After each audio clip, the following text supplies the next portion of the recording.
Hey, hey, hello everybody.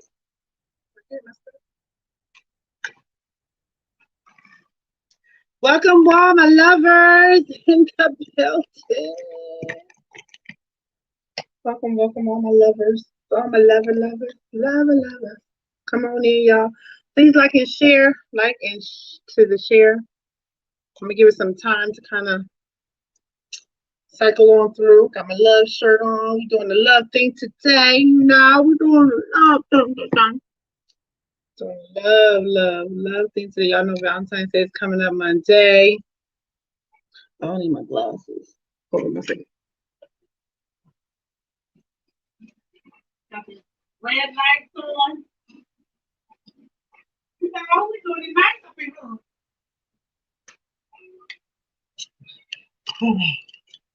Listen, y'all.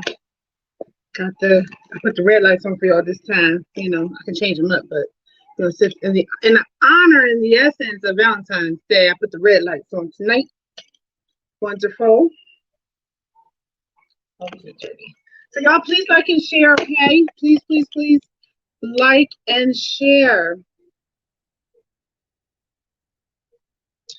So, as y'all know, y'all saw in the feed, I'll be giving away this wonderful, beautiful Valentine's Day basket at the end of the show, obviously. Okay, so please, y'all gotta watch. Tell your people to tune in if y'all want to win this basket. I'm giving it away. You don't have to pay for it. It's no financial, nothing. It's all giving away. That is much better.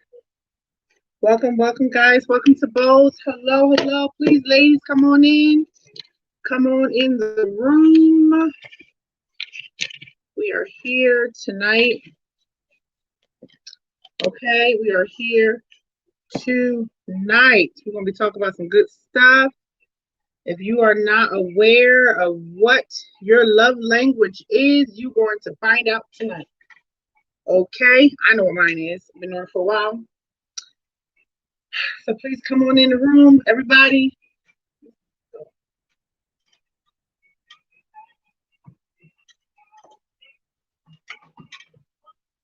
So I had to turn it on.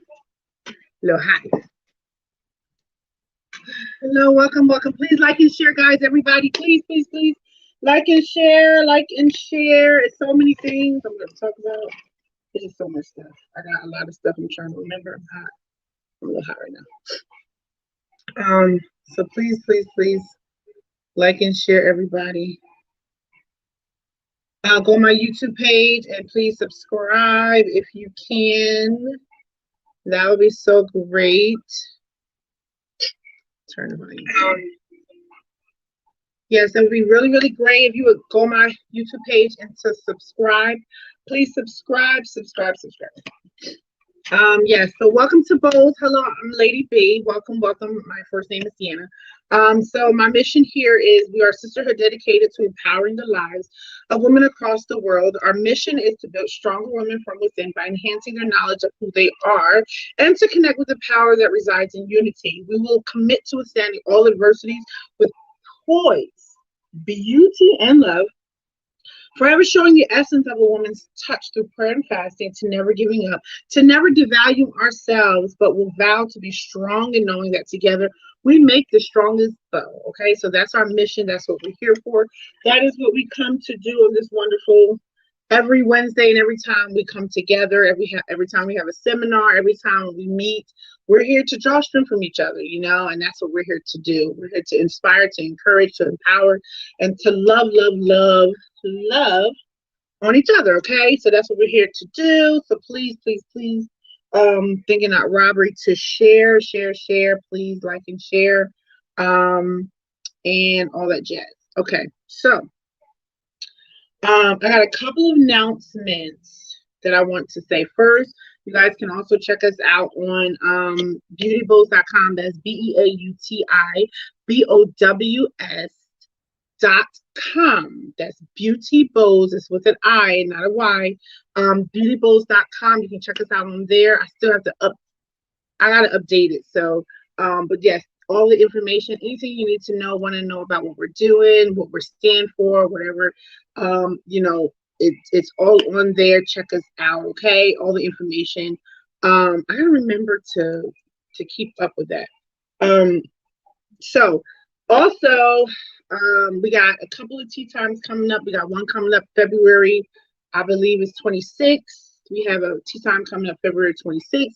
And we also have the big tea time coming up in April.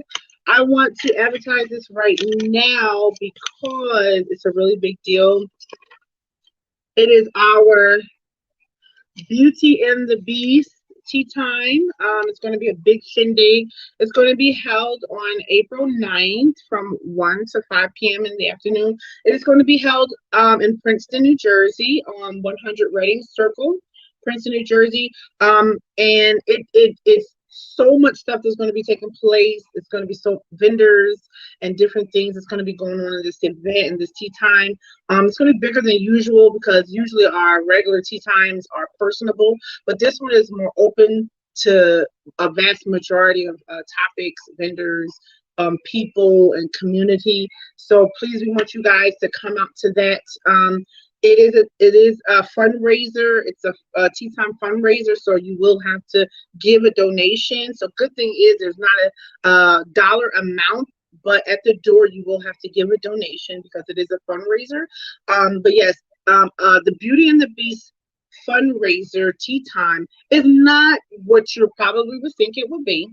It's not just, you know, grown women coming together to talk about a movie, right? But it's what Beauty and the Beast really stands for, in the essence of, you know, how we as women, we carry beauty with us, but sometimes we have the beast that lives within as well, and we need to learn how to deal with the beast that lives within and how to coexist with Beauty and the Beast together, and not just always show how beautiful we are on the outside and not really let people see how beastly we are within, you know. So we have to be able to know how to get through those things in our lives, and whichever way that may be, rather it's sickness, rather you are going through things emotionally, physically, anxiety, depression, whatever it is, we want to also tackle those beastly things as well. And with that, it's going to also come beauty. So we're going to have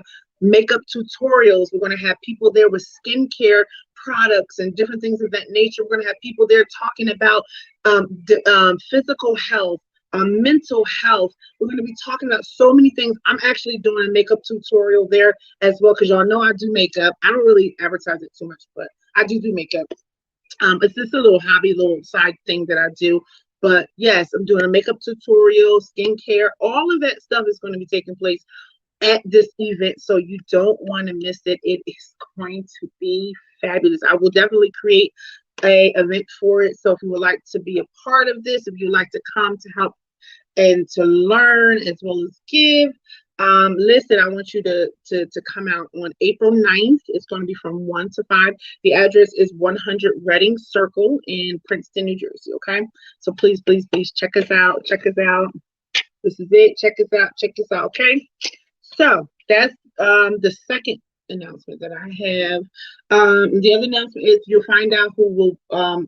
We're going to tell you guys who's going to win the Valentine's Day basket at the end of the show. Okay, so I think that's all of the announcements that I have. Don't forget to guys to like and share, to go on to subscribe to my page on YouTube. We are streaming from a couple of platforms today.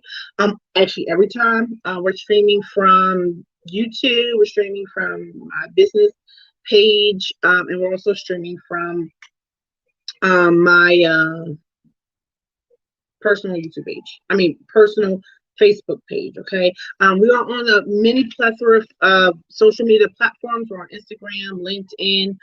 It's another one that I have to go back on and research again that I'm also tied into. So we're gonna keep you guys abreast of everything that we're doing.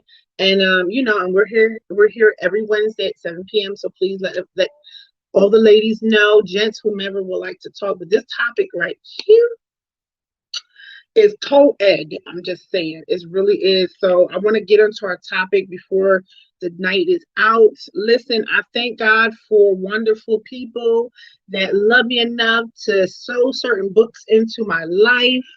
You know, I really, really do. This book has been around for many, many, many years. I have to say, I've read it several times. It's very highly annotated. And I still read it even now to always refresh and to go back and just to remember, you know, what it is. But this book is called The Five Love Languages by Gary Chapman. As you can see that right there. The Five Love Languages by Gary Chapman. It says how to express heartfelt commitment to your mate. Okay, so I don't know if you guys know this or not, but yes, there are five love languages that we occupy in, and I agree with him because it just all makes sense when I read it, some of these languages to you. You're gonna see why. And please get paper, pens, whatever you can. Y'all know I got my love music playing right now. I don't know who is this. Make It Last Forever by Keith Sweat. Yeah, that's old school right there. So let me turn Keith down. Let me turn little Keith down a little bit so we can get into this because this is some good stuff. And I know what my love language is. I don't know if you know what yours is, but I know mine. So happy Valentine's Day. If I don't get to see you and talk to you, you know, on Monday for this weekend. However, all the lovers, happy Valentine's Day. All the husbands and wives, people who are courting and dating, happy Valentine's Day. Even to the single people, happy Valentine's Day. To the children, happy Valentine's Day, because I celebrate with my daughter as well, and she gets gifts as well too. So happy Valentine's Day. Happy love day to everyone. Even though love day is supposed to be literally like every day, but we expound on this one day to really, really express how much we love each other. So I love it. And I don't know, just to give you a quick snippet synopsis of why we do this. So it's a man. His name was Saint Valentine's in the Roman Emperor time back in Rome, right? He was a priest, and so back then the person who was like he was an emperor. He was actually a priest. Sorry. So the emperor, he didn't want the men to marry anymore because he felt like they made better soldiers, right? So if they didn't marry, they weren't linked up and shacked up, or whatever the case may be, they would be better out there in war. So Saint Valentine, he wasn't playing it. He didn't like it. So he would marry the people in secret. So for years he would marry them in secret. And then unfortunately they found him out. They found out that he was marrying people in secret. So they killed him, and they actually killed him on February 14th. I think it was like, I want to say 1961 or something like that, or 1861 or something like that. But they killed him on February 14th. So that's why February 14th is the day we celebrate Valentine's Day. And that's why we call it Valentine's Day on behalf of him. So give you a little history lesson there. Yes, that's my teacher person coming out. All right. Let's get into this book, okay? Listen, this is New York Times bestseller. I'm going to show you where it says that at. You see that? You see that? What it says? Easy. New York's best time seller. I don't know if it was really clear, but yes. So this is a really good book, and a lot of people have it. So one thing about love languages, right? The point of this whole thing, and make sure you get your pens and pencils. Listen, y'all, we want to learn. We're gonna learn tonight. So the point of this is to pinpoint pretty much where the source of a person's the source of where a person feels loved the most. So what is happening? What is transpiring? What is going on in this person's life that makes them feel very, very loved? Oh, I meant to say we're also doing Christmas ball in December, and August we're doing the health and wellness seminar again. Okay, so I want you guys to please don't forget those dates as well. So save the dates for coming. So back to what I was saying. So yes, so the point of it is, you got to get to the point where you don't um you don't get frustrated and mad with the person that you're with, that you love, that loves you, and is not properly loving you correctly, or there's a disconnect in your love with each other, and it's either one or two things. It's either going because you don't know what yours is, and you can't properly communicate that to him or her, or they're just not doing it if you have found out what it is, and that's pretty much what this book is about. So there's five of them. I just dropped my pen. Okay. All right, so there's five love languages, okay? And so let me tell you what they are. So there's five. So there's words of affirmation. Let y'all write it down. Quality time, receiving gifts, acts of service, physical touch. Those are the five love languages. Okay, so I'm going to just read a little synopsis of each one. Okay, just to give you kind of like what the definition of those are. Okay, so we're going to talk about words of affirmation first. All right, so what is words of affirmation? And this happens to be Mr. Boone's love language. I know that for sure. Words of affirmation. It says, the way to express love emotionally is to use words that build up. Solomon, author of the ancient Hebrew wisdom literature, wrote, the tongue has the power of life and death. Many couples have never learned the tendermonious power of verbally affirming each other.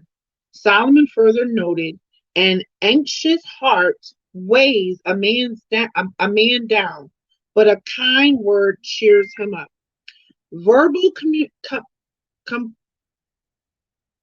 sorry, I'm getting messages over here. Verbal compliments or words of appreciation are powerful communicators of love. Now let's just expound, okay? I'm gonna read that again. Verbal compliments or words of appreciation are powerful communicators of love.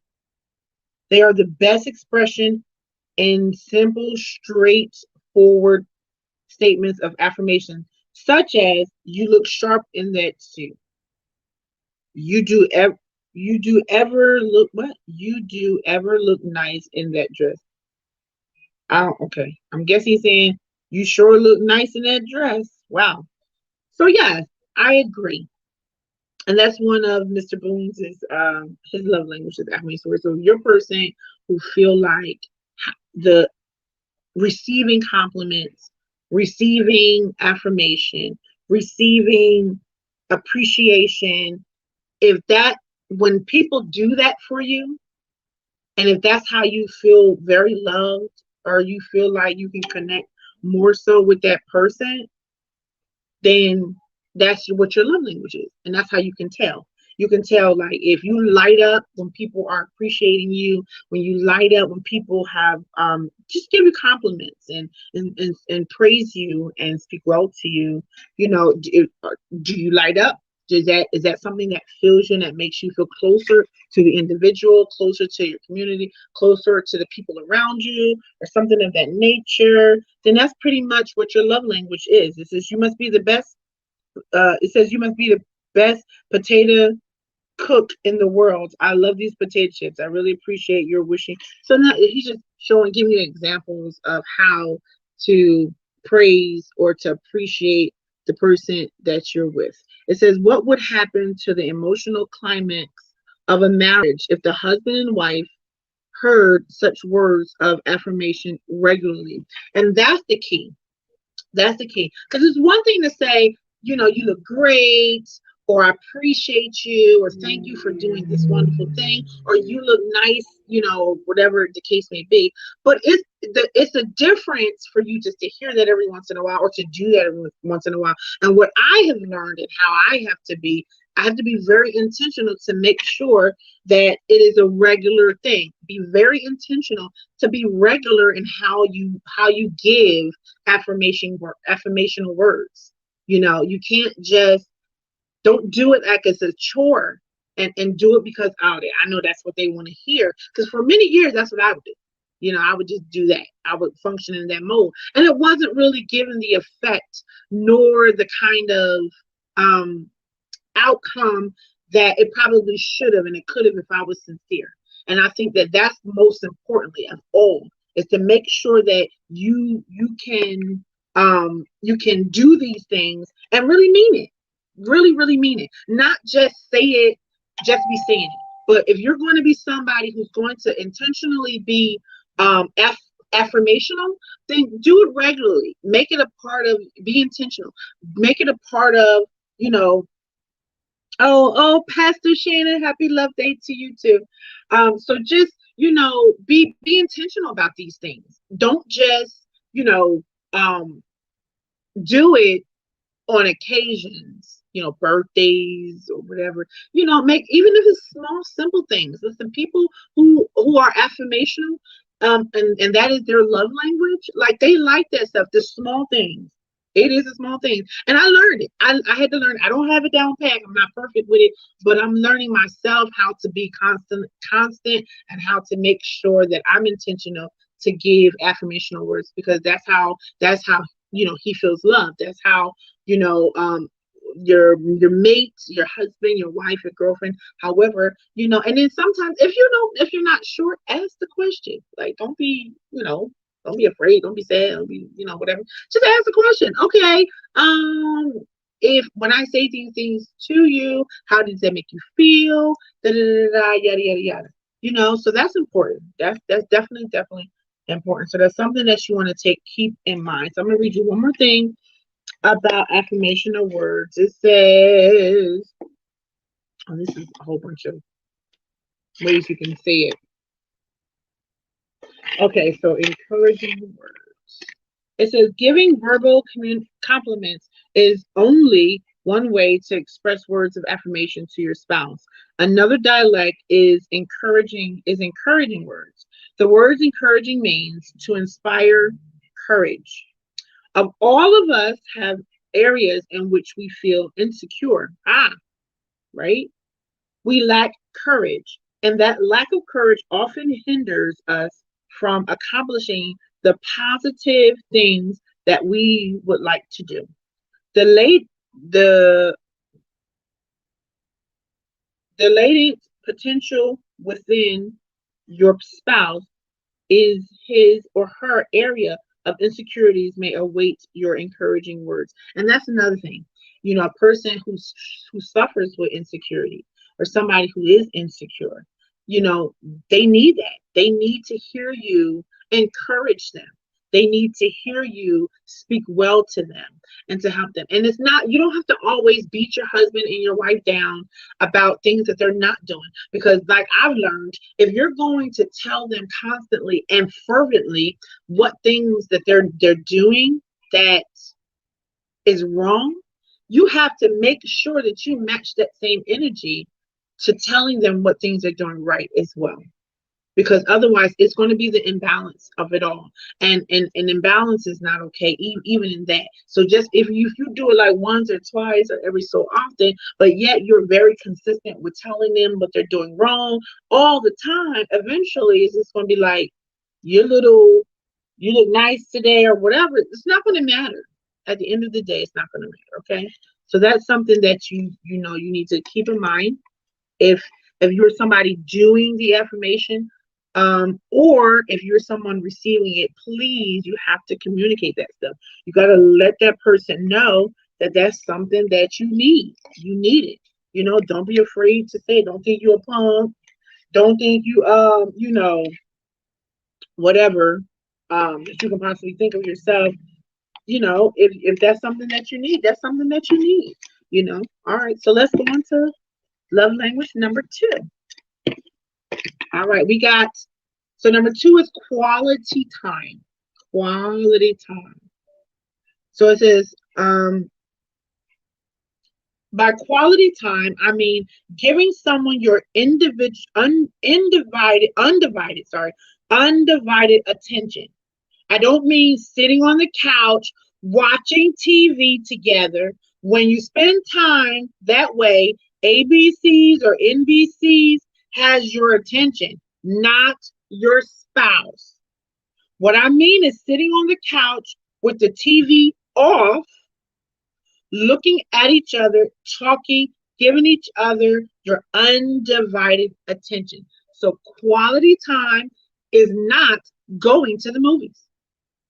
Quality time is not Netflix and chill. Quality time is not those things. Quality time is undivided attention between the two, right? Undivided attention between the two. That is what it means. It means talking and walking, just the two of you, or going out to eat and looking at each other and talking. How have you ever noticed that in restaurants you can almost always tell the difference between a dating couple and a married couple? Yeah, pretty much. That's true. Dating couples look at each other and talk, right? Married couples sit there, gaze around the restaurant. You think they went there. You think they just, you says you think they went there just to eat. That's funny. When I sit on the couch with my wife and give her 20 minutes of my undivided attention, and she does the same for me, we are giving each other 20 minutes of life. Oh, that's wonderful. We will never have those 20 minutes again. We are giving our lives to each other. It is a powerful emotional communicator of love. Okay? So listen, quality time. It's a lot of women, and I would say men too.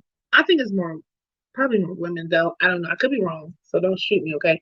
So yes, like quality time is important. And a lot of people think, that just because you may be going to the movies or you're watching the TV together or you're sitting in the same room and he could be at the table and you're on the couch, and just because you may be, in the same room, just because you're in the same room don't mean you spending quality time. That's not what that means. Quality time is giving that person your undivided attention. That's what you need to do. You got to give that person your undivided attention. That is how you spend quality time. If that is your love language, if you feel loved by the quality individual time that you spend with your spouse or your loved one, then that is how you, that is your love language. Your love language is time. And you got to master how to effectively spend that time. Not just, be in a room with that person and not actually, connect and have that moment of talking and eye to eye contact. You have to make sure that it's important. Hey Serena, you have to make sure that's important and that's something that you want to to focus on for them, because if that is how they feel loved, then that is something that you got to make sure that you do. You got to spend that time with them. And like you said, 20 minutes or 30 minutes, sometimes when they come home, sometimes, especially if your wife is an at-home wife, you want to, they've been home with the kids or whatever all day long, when you come in the house, they excited to see you. It may not even be on their face, but they're excited to see you and they want just you and only you. Or vice versa. If your husband home before you from work, he's expecting to see you and want to spend some time with you. Give them 15, 20, 30 minutes of your time right then and there. Sit down at the table, whatever the case may be. Or if you guys have it where everybody go get their situation, get themselves situated, wash, whatever, and then come back to the table. I'm gonna tell you another good quality time idea too is pillow talk. Pillow talk, okay? You can lay in the bed, you're comfortable, you're in a comfort place, and you stare at each other. I would say get a timer or something of that nature and just look into each other's eyes. You know what I'm saying? Sometimes that's what they want, just that undivided attention. And I think that that's something Right. Put the kids to bed early. I know that's right. Put them jokers to bed, and y'all can have all the conversations in the world that you want. So, so that's a love language right there. So we got affirmation of words and quality time. So that's somebody. So I'm gonna read one more thing. It says, I have this annotated. She doesn't really hate. Okay, so here we go. It says, Dr. Chapman, that is what she has. So I have to go over to. I don't want to go to the top. So it says something about the phone, right? I got back on the phone and thanked Bill for his efforts in the past 2 months, yada yada. But Dr. Pine said he's still not very happy. I don't think it's much better for you. Are right, I said. So the problem is that I suggested the wrong love language. So Bill idea wasn't funny. So in other words, they're more of quality time. So he agreed that the language was of the language was words of affirmation, and he told me how much he had meant to him as a boy and how good. So in other words, he's given an example of a husband and a wife struggling with their love language, and at first she thought it was affirmation of words, but it's actually quality time. And as they sat there individually, he opened up and he talked to her. And that's another thing, even with men, I noticed that men are not so quickly to open up and to become vulnerable as well. So you got to make sure that if you are wanting that vulnerability from a man, he got to decompress for a minute and get the world off his shoulders and create a space for that, and vice versa. Women too, we go through stuff too, and we have to be able to create a space for us to decompress. And once we can decompress, then make yourself available, because at the end of the day, the only thing that should be important is your relationship, your marriage, and who you're with. That's what's important, and that's one thing that you want to sow more effort and energy into than anything else that happens in the world, because all of that stuff that you are out there working and doing in the world will never ever compare to what is in here. So that's the thing. You need to really make that an important factor in your relationship. Okay, so that's quality time, y'all. So first one was affirmation of words, second quality time. So now number 3. Now this one I don't like, but I'm gonna read it anyway. And the only reason I don't like it because it can come off a little gold diggerish, and I'm not a gold diggerish person. But the third love language is receiving gifts, which is nice. And I'm not gonna lie, it is nice to receive gifts and stuff. But I'm not that type of person. Like, we're gonna get to what mine is. I'm gonna let y'all in on what my love language is. So it says, so number 3, the third love language for tonight, y'all, is, listen, don't forget, little insert announcement at the end of this show. I'm going to we got a little wonderful basket here we want to give away. Okay, so please listen up. All right, so number 3, receiving gifts, right? It says anthropologists are enamored by cultural patterns that tend to pervade cultures, and so was I.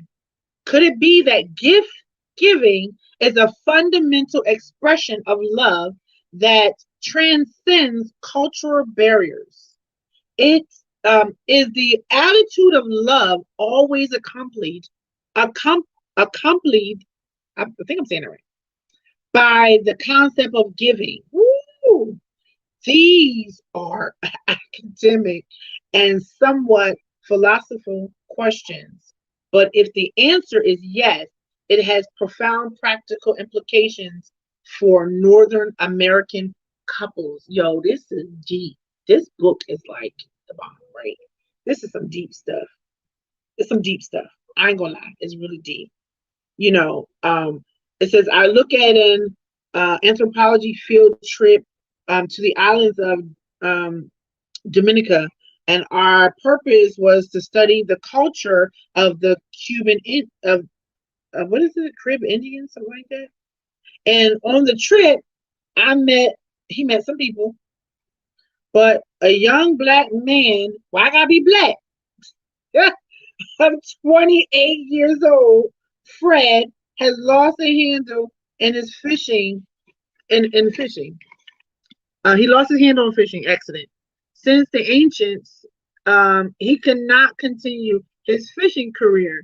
So he had plenty, it says, he had plenty of available time, and I welcomed him compartmentship. What is this?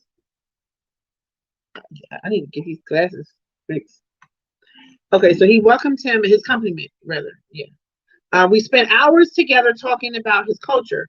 It says upon his first visit to Fred's house, he said to me, "Mr. Gary, would you like to have some juice?" To which I responded, "Sure." He turned to his younger brother and said, "Go get Gary some juice."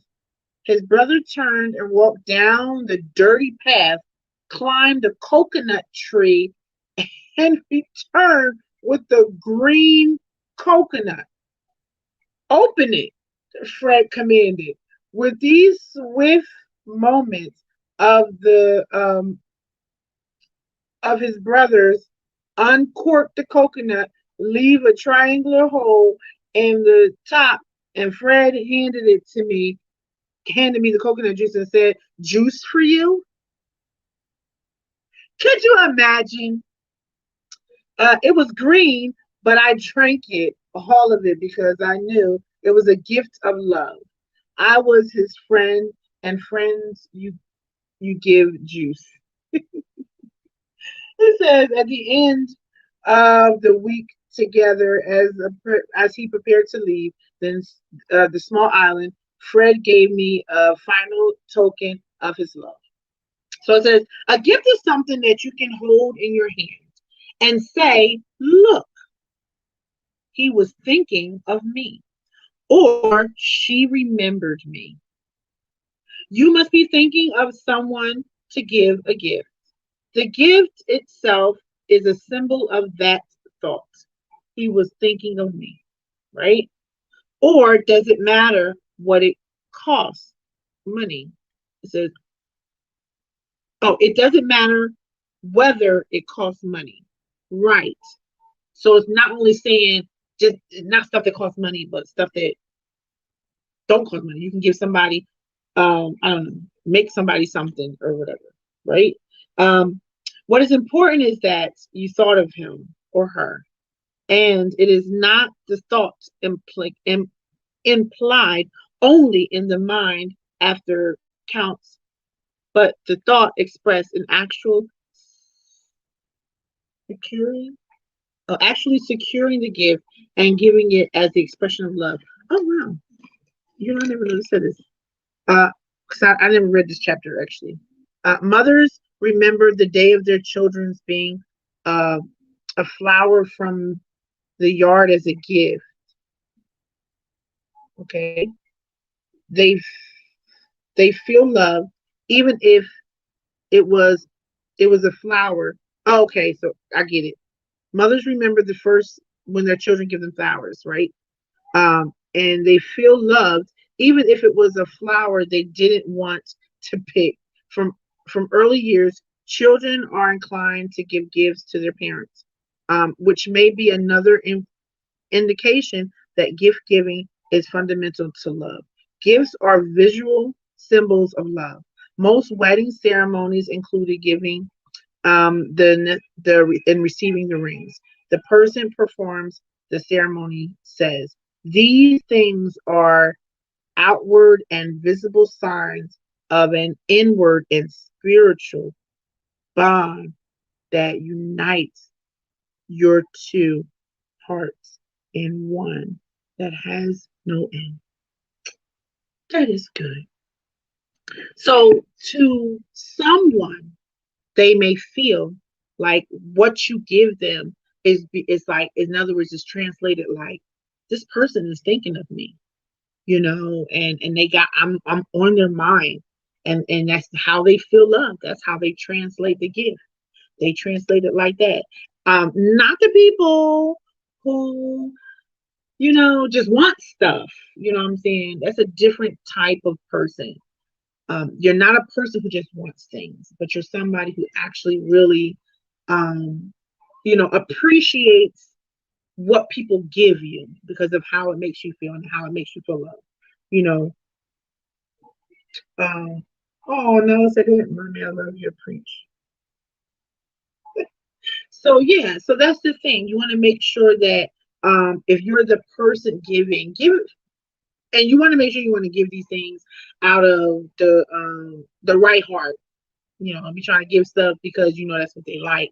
But put some thought into it. You know what I'm saying? And you see that man, Fred, told his brother to get that man some juice. His brother went. Let me tell you something right now. And that's the thing. It's just that concept right there. Like you can feel that. That's a total feeling, loving feeling situation right there. This man walked on a dirt path road, okay? Climbed a coconut tree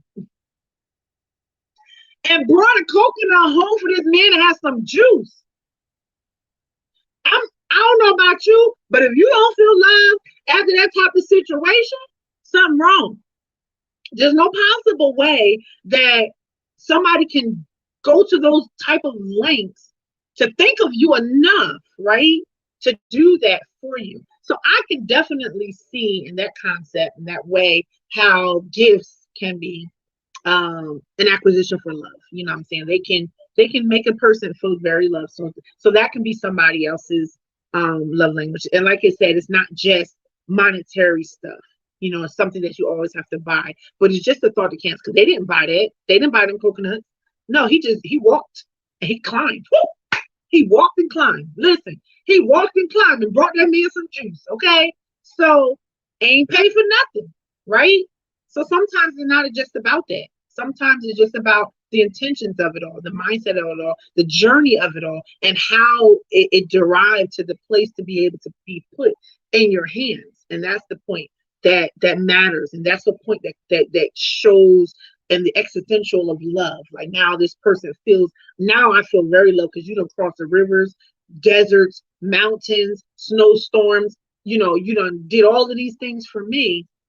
That's a gift, and that's how they're going to feel love. So that's something that I would encourage you. If you're somebody who likes to receive gifts and that's how you feel love, or if you're the person that is with someone that gifts is their love language, then that's something that you have to work at. You have to work at it, and don't just um um just be giving stuff, just be giving stuff. Mean it. Mean what you're doing. Now I wanna read this one part. She said, yes, cross that ocean for me, right? I know that's right. Listen. So I want to talk about two different concepts, right? So it says gifts and money. So it says if you are a spender, you will have little difficulty purchasing gifts for your spouse. But if you are a saver, you will experience emotional resistance to the idea of spending money as an expression of love. You don't purchase things for yourself. Why should you purchase things for your spouse? Hmm. But the altitude fails to recognize that you are purchasing things for yourself, but saving and investing money, you are purchasing self-worth and emotional security. You are caring for your own emotional needs in the way you handle money. What you are what you are not doing is meeting the emotional needs of your spouse. I hope y'all heard that. Listen, it says if you are to become an effective gift giver, you may have to change your attitude about money. Each of us has an individual perception of the purpose of money. And right, we have various emotional associations with spending it. Some of us have spending orientation. We feel good about ourselves when we are spending money. Others, like me, um, have a saving and investing perspective. We feel good about ourselves when we are saving money and investing it wisely. So that's something you want to take in mind, keep in mind too. You don't, it's the difference between gifts and money. Okay. That's the difference. You want to be somebody who pretty much is a saver. I guess that's what this is saying. If you're a spender, you will have little difficulty purchasing gifts for your spouse. Right. That makes sense. Because if you're somebody who spend money, you're spending money on yourself. So you're not available to spend money on your spouse, right? That's pretty much what it's saying. You're not going to have money to spend on gifts on your spouse. It says, but if you are a saver, you will experience emotional resistance to the idea of spending money as an expression of love. Right. That makes sense. Right. But if you are a saver, you will experience emotional resistance to the idea of spending money as an expression of love. So, in other words, instead of spending it on yourself, you'll spend it on a person that you love. Because you don't purchase things for yourself. Why should you purchase things? Okay, I need to understand this. You don't purchase things for yourself. Why should you purchase things for your spouse? But that attitude fails no recognition because that you are purchasing things for yourself. By saving and investing money, you are purchasing self-worth and emotional security. Oh, I get it. Okay. Okay. Okay. All right. So in other words, it says you don't purchase things for yourself. So in other words, like somebody gives you stuff. If somebody is giving you stuff, like you don't purchase your stuff, you don't purchase your own gifts, right? You're not purchasing your own gifts. If you're not purchasing your own gifts, then why are you doing it? Why are you doing it? Wait, it says then why should you purchase things for yourself? Then why shouldn't you purchase things for your spouse, right? I think that's what I'm saying. Hopefully I ain't confused about it. All right. And it says the gift of self. It says this is the last thing I'm gonna read for gifts. There is an entangled gift that someone speaks more loudly than a gift that can be held in one's hand. But this is the part I really want to expound on. I call it the gift of self or the gift of presence. Being there when your spouse needs you. Speak loudly to the ones whose primary love language is receiving gifts. So you didn't, I don't know if you didn't notice, but I'm here to announce that your presence, your body, and who you are is a gift to your spouse. Okay? It's a gift. That is a gift to the person that you're with. Remember that. Remember that. Because sometimes I would say that gifts and quality time kind of go hand in hand, right? Because that's that I'm here, I'm present with you, and now so let's spend this quality time. And in a sense, they all kind of work together, all five love languages. But when you break them down, some people have. So I have about three of them. I think that I like to work simultaneously within myself. That's how I feel love. But some people will expound on others, So this next one that's coming up is actually my love language, right? So number 4 is acts of service. Acts of service. That is my love language. My love language is acts of service. So I just wanted to let y'all know that. And not that you wanted to know or anything, but that is my love language. So let me tell y'all what this intake. That's the wrong song right now. Listen, we keeps it all 100 around here. And when it comes down to love, folks who marry, y'all know who we be listening to behind closed doors. So let's not act like we don't know, because we know. And if you want to know, we listen to love music around here. I'm just gonna keep it at that. Back to what I was talking about. All right. So, acts of service, love language number 4. Whew, some good stuff here, guys. Really, really good stuff. So it says, I discovered the impact of acts of service in a little village of China Grove, Northern Carolina. China Grove sits in the center of North Carolina, originally nested in Chinaberry Tree, not far from Andy Griffith's legendary Mayberry. I think that's what it is. And in honor of a half of the mountain pilot. Oh, okay, that's a movie or something.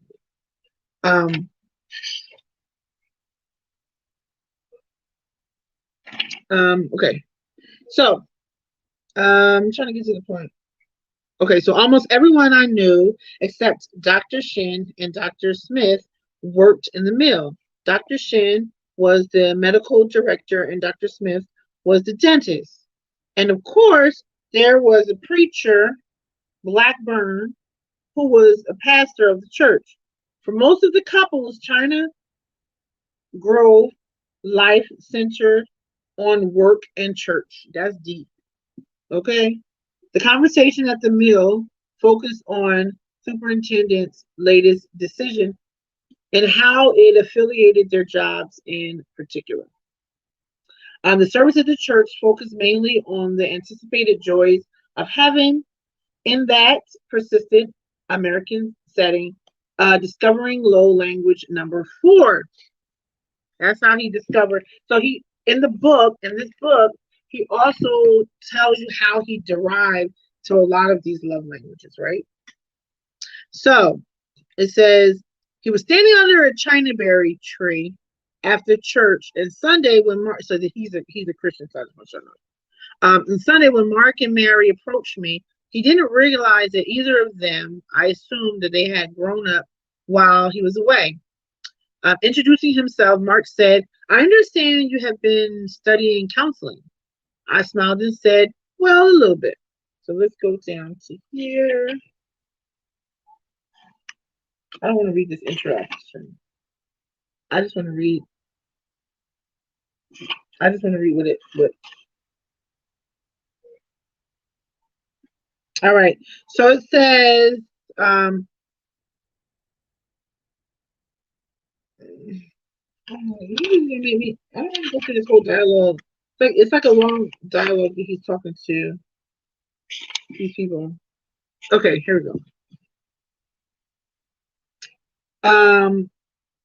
After years of research, I had realized what a unique attention Mark and Mary presented me. Seldom I do meet a couple who both have the same love language. Both Mark and Mary, acts of service was their primary love language. Hundreds of individuals can identify with Mark and Mary, acknowledging that the primary ways that they feel love is by the acts of service on the path of their spouse. Putting away shoes. Come on, thanks. Listen. Putting away your shoes. Changing the baby's diapers, washing the dishes or the car, vacuuming, mowing, all kinds of stuff. The individual whose primary love language is acts of service. You may be wondering if Mark and Mary are the same primary love language. Why were they having so much difficulty?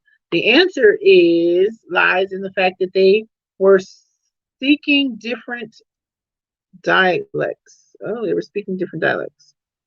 They were doing things for each other, but not the most important things. That is the point. That's the point right there. Oh gosh. Every time I read this book, it's always an epiphany. See, the point to acts of service is not just to be doing stuff for a person or your spouse or whomever. The point of acts of service is to do the things that impact them, right? Impact their way of feeling the love. You know what I'm saying? And usually sometimes it's either big or small in that sense. But you wanna do things that is the important stuff.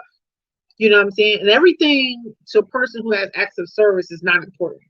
Every little thing, definitely not important. But the things that are important are, you know, I guess whatever, he has a whole list of things in here, and it says when they were forced to think concretely, they easily identified their specific dialects. For Mary, it was washing the car, changing the baby diapers, vacuuming the floor, and mowing the grass. Whereas Mark, it was making up the bed, washing the baby's face, putting the shoes in the closet, and having supper underway when he got home from work. When they started speaking the right dialects, their love tank began to fill. Since acts of service was the primary love language, learning each other's specific dialects was relatively easy for them. Before leaving Mark and Mary, I like to make three other observations. First, the illustration clearly that what they do for each other before marriage is no introduction of what we do after marriage. Before marriage, we are carried along by the forces of in love obsessions. After marriage, we revert to being the people we were before fell in love. Our actions are influenced by the model of our patterns, our own personality, our perception of love, our emotions, needs, and desires. Only one thing is certain about our behavior. It will not be the same behavior we exalted when we were caught up in the in love. That is, this book is a good book, y'all. I ain't gonna lie. Y'all gotta get this book. Get this book. If you're having relationship issues and the communication, your dialects are different and something is not clicking, y'all keep doing it. This book will bless your whole entire life. If you're somebody, in other words, it's saying you're a person with acts of service. So what you do is how that person feels loved. And it's not just anything. It's the things that's important to them. And that usually entails with a conversation. So you have to have a conversation with that person and talk about things.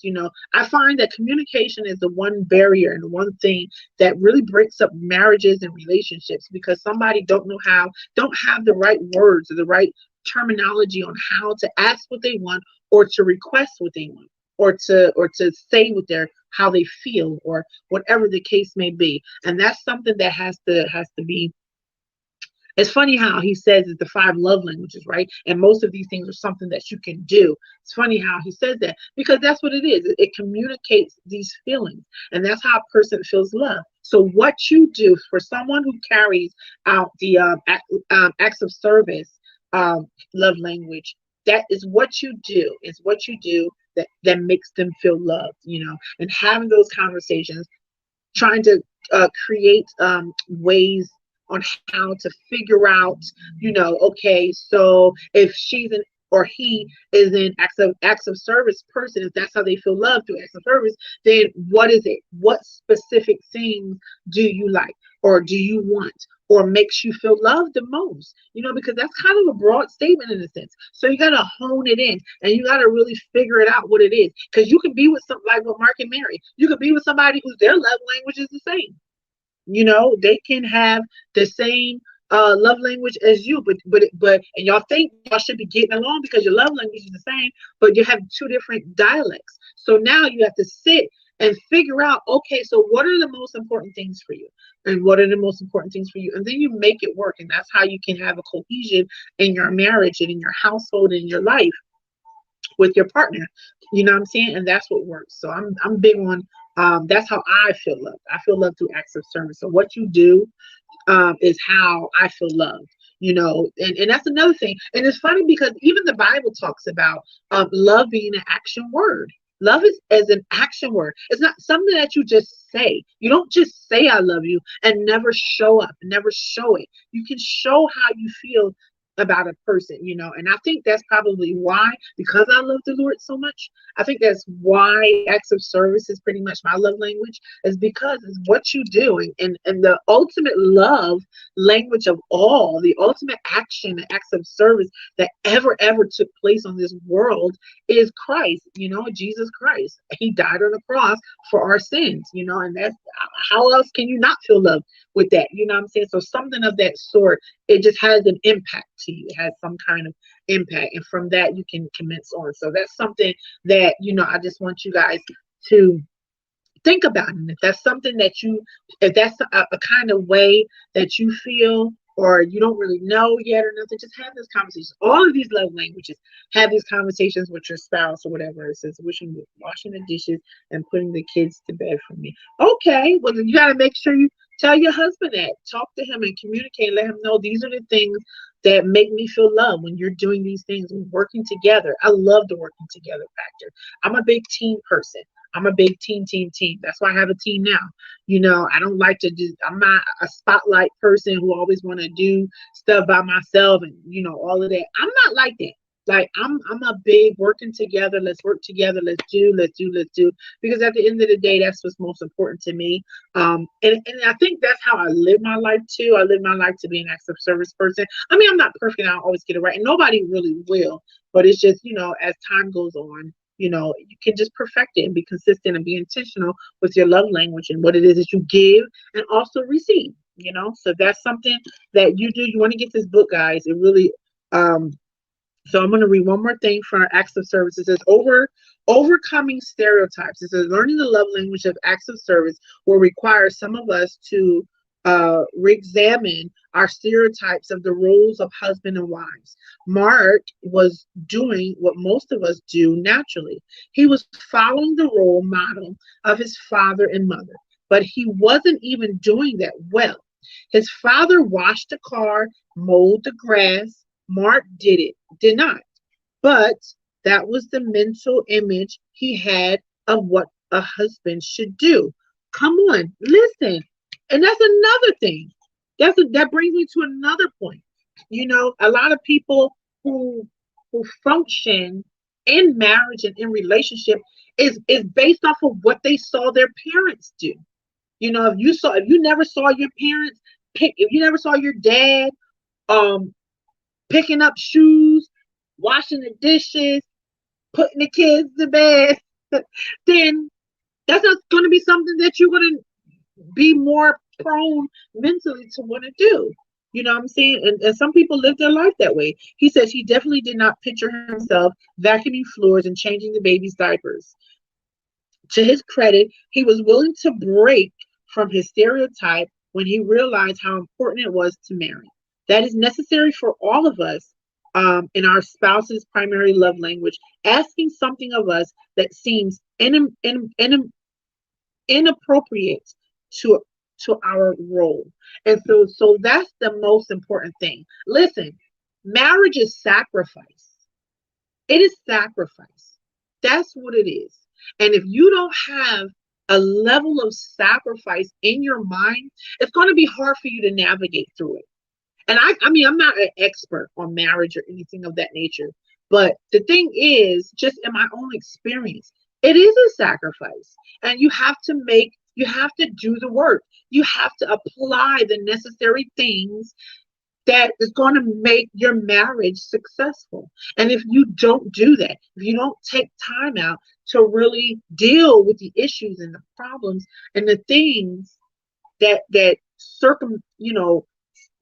come up in your relationship, then you're just asking for a failed marriage or a failed relationship or whatever. You know what I'm saying? So you guys got to fix this thing, and that's good. It's good to actually talk about these, especially if you're getting married.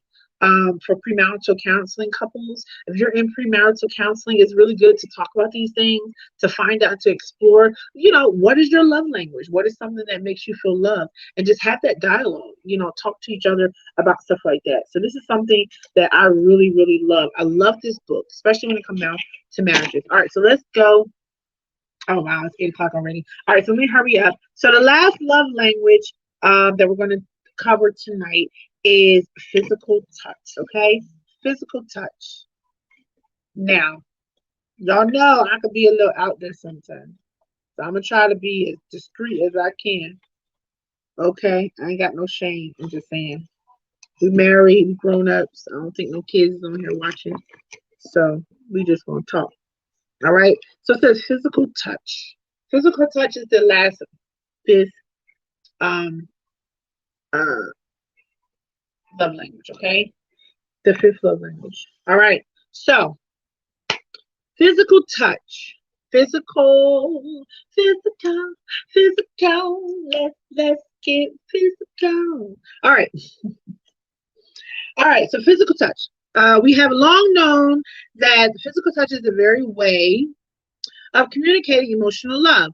Numerous research projects in the area of child development have made that conclusion. Babies who are held, hugged, and kissed develop a healthier emotional life when those who are left for long periods of time without physical contact.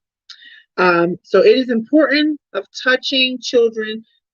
Sorry, the importance of touching children is not a modern idea. In the first century, the Hebrews living in Palestine recognized Jesus as the great teacher. He brought their children to him to have him touch them. You may remember that Jesus' disciples rebuked those parents, thinking that Jesus was too busy for such frivolous activity. But the scripture says that Jesus was indignant with the disciples and said, "Let the little children come unto me, and do not hinder them, for the kingdom of God belongs to such as these." So, another. Hold on, let me finish reading that.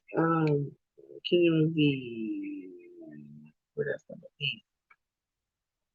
Oh man, where that stuff at? And there's your thing. So I said, kingdom of God belongs to such these. I tell you the truth. Anyone who will receive the kingdom of God like a little child will never enter it. And it took the children in his arms, and he put his hands on them and blessed them. Wise parents in many cultures are touching parents. So give your kids some hugs and kisses, all right? So physical touch is also a powerful vehicle for communicating mental love. Holding hands, kissing, embracing, and sexual intercourse are all ways of communicating emotional love to one's spouse. So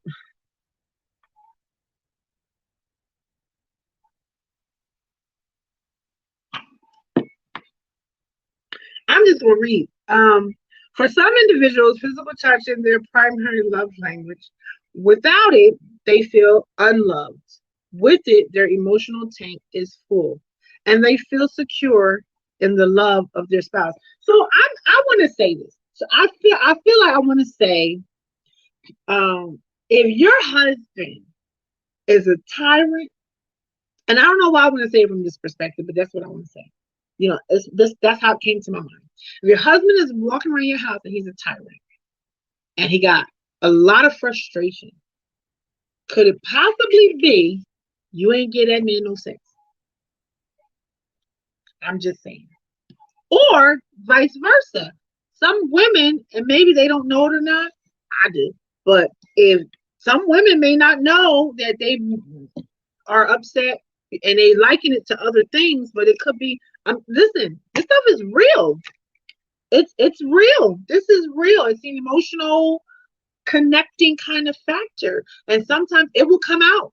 It will come out in ways. So if you're not sexually active enough, or at all, you're gonna get emotions. All right, you're gonna get some emotions. You may think it's something else, but no, it's gonna come out. I'm telling you that now. It definitely will do that. Um, it says without it, it feels unloved. With it, their emotional tank is filled, and they feel secure in the love of their spouse. It says that physical touch can make or break a relationship. It can commence hate or love. Wow. Sexual intercourse, however, is only one dialect in the love language of physical touch. Of the five senses, right? Touching, unlike the other four, is not limited to one local area of the body. Tiny tactical receptors are located throughout the body. And see, this is why you gotta do, listen, women, now I'm talking straight to the females, all right? Y'all gotta do your homework. I did my homework. That's why I could be up in this wonderful room with these lights on. Okay? Do your homework now. Listen, your your in other words, your body has a lot of receptacles in it, not just certain areas, okay? Not just the one area that you think. All right, so do your homework and know these things. Tiny tactile receptors are located throughout the body. When those receptors are touched or pressed, nerves carry impulses to the brain. The brain intercepts these impulses, and we perceive that the things that touch us is warm or cold, hot or soft. It causes pain or pleasure. We may also interpret it as loving or hostile. Okay? So listen, if you are somebody who your love language is physical touch, you gotta, if you're married to someone whose love language is physical touch, you have to occupy their, what is their five senses? Their five senses, because that's important. So some parts of the body are more sensitive than others. The difference is due to the fact that there are many tiny tactical receptors are scattered evenly over the body, but arranged in clusters. Them clusters, I'm telling you what the clusters are. The clusters is the G spot and different things like that. So usually if you're in an intimate moment with your husband and your wife, and certain one spot where you can go to and they really, really feel love, that I'm going to be nice about this conversation. They really, really feel love. That's usually where the clusters are. But yet they're still around. So like shoulders, arms, your hands, your face, your legs, feet, all of that stuff. You have receptacles everywhere, pretty much. In other words, that's the tips of the tongue is highly sensitive. Okay, so let me school y'all real quick. All right, now, that's the tip of the tongue, eventually over the body, arranged in clusters. It says the tip of the tongue is highly sensitive to touch, whereas the back of the shoulders is the least sensitive. The tip of the fingers are y'all. I hope y'all taking notes, okay? Or y'all get the playback or something, because this is good.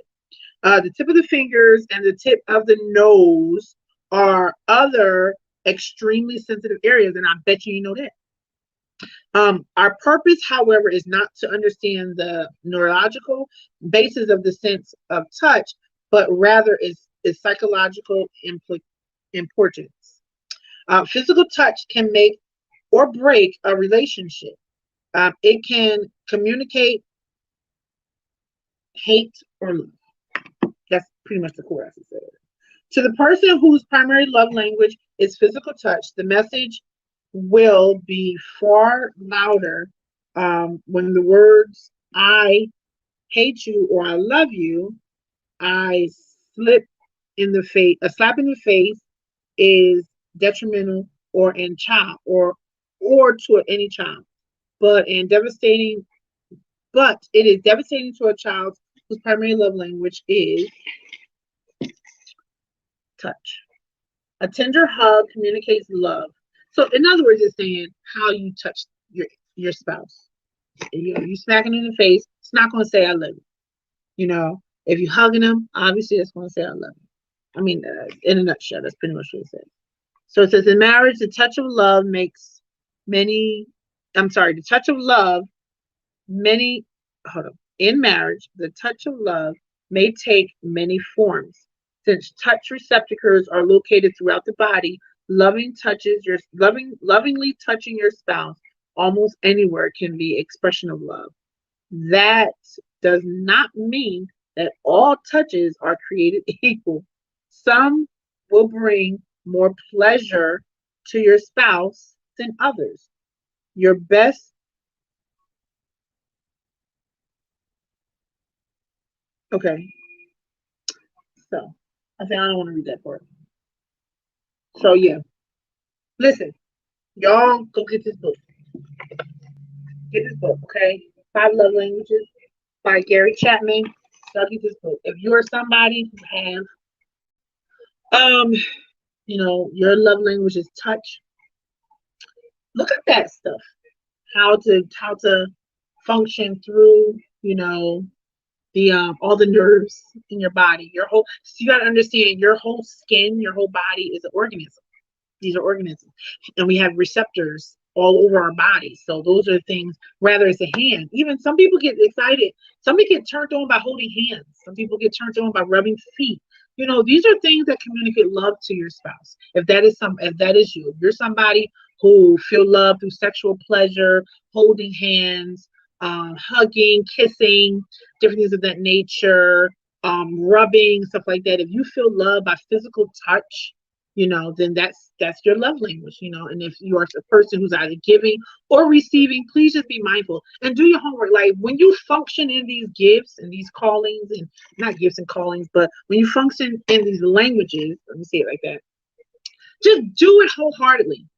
Do it wholeheartedly, do it because it's the person that you're with and that you love, and you're not just doing it just because type stuff. Like we don't want to just we don't want to just do stuff just to be doing stuff to people, what I'm saying, for the sake of just doing it. But you want to have a reason, have a purpose and stuff like that, okay? So listen, I want y'all to get this book. I want y'all to get this book. Get this book. If you are having marital issues, breakdowns, if you need to better communicate how you feel or what you need from your spouse or your loved one, then I would recommend this book as a great help to your relationship. He's a Christian person. Let me see when this book was written. Copyright is.